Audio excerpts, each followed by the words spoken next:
فرشتے اللہ تعالیٰ کی نورانی مخلوق ہیں جنہیں ان کے اصلی شکل و صورت میں دیکھنا انبیاء علیہ السلام کے علاوہ کسی اور کے لیے ممکن نہیں۔ یہی وجہ ہے کہ ہمارے ارد گرد لاتعداد فرشتے اپنے کاموں میں مصروف ہیں، مگر ہمیں وہ دکھائی نہیں دیتے۔ اگر وہ انسانی شکل و صورت اختیار کر کے ہمارے سامنے آئیں تو پھر انہیں دیکھنا ممکن ہے۔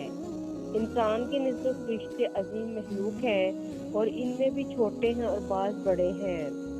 فرشتوں میں بعض کے 2 پر ہیں اور بعض کے 600 پر ہیں۔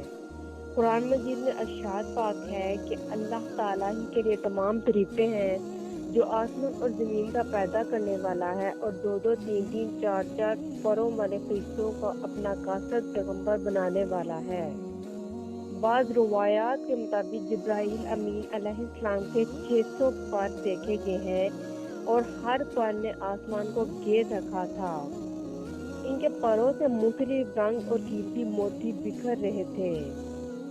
وہ فرشتے جنہوں نے عرش اٹھا رکھا ہے، ان کے قد و قامت کے بارے میں نبی کریم صلی اللہ علیہ وآلہ وسلم نے ارشاد فرمایا، عرش کو اٹھانے والے فرشتوں میں سے ایک فرشتے کے بارے میں مجھے یہ بتانے کی اجازت دی گئی ہے جس کے پاؤں سب سے نچلی 7ویں زمین میں ہیں اور اس کے کندھوں پر عرش ہے۔ اس کے دونوں کانوں اور کندھوں کے درمیان اتنی دوری ہے کہ اسے طے کرنے کے لیے پرندے کو 700 سال کی پرواز چاہیے۔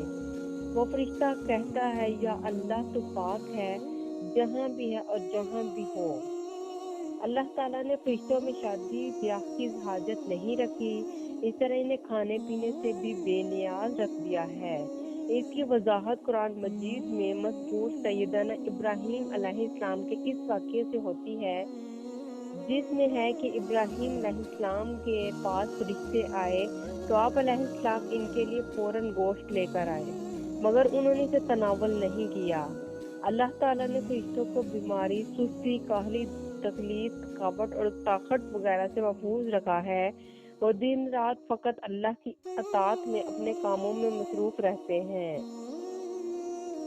قرآن مجید میں بیان ہوا ہے کہ آسمان اور زمین میں جو کچھ ہے اسے اللہ کا ہے، اور جتنے اس کے پاس فرشتے ہم اس کی عبادت سے نہ سرکشی کرتے ہیں اور نہ تھکتے ہیں، تو دن رات اللہ کی تسبیح بیان کرتے ہیں اور ذرا سی بھی سستی نہیں کرتے۔ فرشتے تقریباً عام طور پر آسمانوں میں رہتے ہیں جو صرف اللہ کے حکم سے مختلف کاموں کے لیے زمین میں اترتے ہیں اور پھر واپس آسمان پر چلے جاتے ہیں۔ قرآن مجید میں ایک اور مقام پر خود فرشتوں کی یہ بات مذکور ہے، ہم تیرے رب کے حکم کے بغیر نہیں اترتے۔ فرشتوں کی تعداد کتنی ہے اس کے بارے میں کوئی تفصیل نہیں ملتی، کیونکہ اللہ تعالیٰ کا فرمان ہے، تیرے رب کے لشکروں کو اس کے سوا اور کوئی نہیں جانتا۔ بعض احادیث سے معلوم ہوتا ہے کہ فرشتوں کی تعداد بہت زیادہ ہے، بلکہ اندازہ ہوتا ہے کہ انسانوں اور جنوں سے بھی ان کی تعداد زیادہ ہے۔ سیدنا ابو ذر رضی اللہ تعالیٰ عنہ سے مروی ہے کہ اللہ کے رسول صلی اللہ علیہ وآلہ وسلم نے فرمایا، آسمانوں میں کہیں 4 انگلیاں جگہ بھی ایسی نہیں جہاں کوئی نہ کوئی فرشتہ سجدہ ریز نہ ہو۔ سیدنا عبداللہ بن مسعود رضی اللہ تعالیٰ عنہ سے مروی ہے کہ اللہ کے رسول صلی اللہ علیہ وآلہ وسلم نے فرمایا، قیامت کے روز جہنم کو اس حال میں لایا جائے گا کہ اس کی 70 لگامیں ہوں گی اور ہر لگام کے ساتھ 70,000 فرشتے ہوں گے جو اسے کھینچ کر لا رہے ہوں گے۔ فرشتوں کی ایک اہم خاصیت یہ بھی ہے کہ وہ اللہ تعالیٰ کے حکم سے اپنی شکل و صورت کے علاوہ کوئی اور صورت بھی اختیار کر سکتے ہیں۔ یہ صورت کسی ایسے انسان کی بھی ہو سکتی ہے جسے دیکھنے والے پہچان لیں۔ انسانوں کے علاوہ کسی اور جاندار کی صورت اختیار کرنے کی فرشتوں کو طاقت ہے یا نہیں، اس کے بارے میں قرآن و سنت میں کوئی صراحت یا ذکر نہیں ملتا۔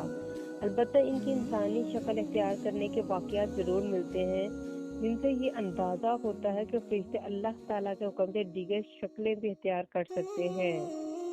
سیدنا ابراہیم علیہ السلام کے پاس فرشتے انسانی شکل میں آئے اور ابراہیم علیہ السلام ان فرشتوں کو پہچان نہ پائے۔ پھر فرشتوں کے بتانے پر آپ علیہ السلام کو معلوم ہوا کہ یہ انسان نہیں ہے بلکہ فرشتے ہیں۔ سیدنا مریم علیہ السلام کے پاس جبرائیل امین علیہ السلام انسانی شکل میں تشریف لائے تھے، اور جبرائیل امین علیہ السلام سوائے 2 مرتبہ کے ہر مرتبہ نبی کریم صلی اللہ علیہ وآلہ وسلم کے پاس انسانی شکل میں تشریف لائے۔ اللہ تعالیٰ نے فرشتوں کو انسانوں اور جنوں سے کئی گنا زیادہ قوت طاقت عطا کر رکھی ہے۔ حضور صلی اللہ علیہ وآلہ وسلم نے جب طائف کے مقام پر وہاں کے لوگوں کو اسلام کی دعوت پیش کی تو آپ صلی اللہ علیہ وآلہ وسلم پر وہاں کے لوگوں نے ظلم و جبر کی انتہا کر دی اور نبی کریم صلی اللہ علیہ وآلہ وسلم کو لہو لہان کر دیا۔ تو اس مقام پر سیدنا جبرائیل تشریف لائے، انہوں نے آواز دی اور کہا کہ اللہ تعالیٰ حضور صلی اللہ علیہ وآلہ وسلم کے بارے میں آپ کی قوم کی باتیں سن چکا ہوں، جو انہوں نے آپ کے خلاف اقدام کیا وہ بھی دیکھ چکا ہے۔ آپ کے پاس اللہ تعالیٰ نے پہاڑوں کا فرشتہ بھیجا ہے، آپ ان لوگوں کے بارے میں جو چاہیں اس فرشتوں کو حکم دیں۔ اس کے بعد پہاڑوں کا فرشتہ مخاطب ہوا، اس نے حضور صلی اللہ علیہ وآلہ وسلم کو سلام کیا، پھر عرض کی کہ اے اللہ کے رسول، آپ جو حکم دیں گے میں اس کی تعمیل کروں گا، اگر آپ چاہیں تو میں دونوں طرف کے پہاڑوں کو ان پر لا کر ملا دوں جن سے یہ پس ہو جائیں گے۔